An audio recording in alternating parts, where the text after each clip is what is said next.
ito yung boss speaker na binili ni Father. Yung ikakabit namin doon sa Caloocan, sa 6th Avenue. Ang problema, walang kasamang bracket. Kaya ang ginawa namin, bumili kami ngayon ng bracket tapos binutasan namin. Ayan o. Tapos ngayon, naka-wall yan. Bali, ano to, 4 na piraso.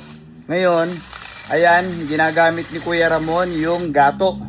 So, Vice Benz gato. Diyan namin iniipit yung, yung mismong bakal na yan para maging bracket. Ayan o, kagaya niya no. Tingnan nyo o. So, napakahalaga ng may gato ha. Tingnan nyo naman o.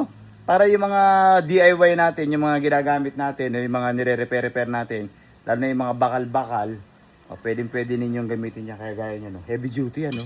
Yung ibabaw na to, pwede kayo magpupukpok dyan, mga bearing, mga bakal, o pwede kayo mag-bend. Ito kagaya niya no. Ikukunin ko yung speaker doon sa simbahan. Tapos ang problema, yung binili ni Father, walang kasamang ganito. Parang imposible no. Parang maghahanap ka pa, binigyan ka pa ng trabaho para lang makabili ng bracket or gumawa ng bracket. Dapat isang bilihan na lang. May butas naman talaga yan, yung speaker na yan. So, parang hindi yata na ilagay. So, parang, sige, okay na yan. At least ginagawa namin ng paraan ni Kuya Ramon. Ayan, binibutasan ngayon yan. Tapos naka-wall. Kasi nakahang to Nakalagay dun sa pinakang mataas. Para hindi rin, kung sakaling may mga mandarambong, hindi rin nila madedekwat, no? Siyempre, mataas nakahangin. At para yung mga tao, rinig na rinig kasi malaking simbahan po yun.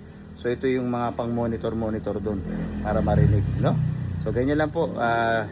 Speaker wire na lang kakabitan namin tapos papunta ng magdadrive na amplifier nito.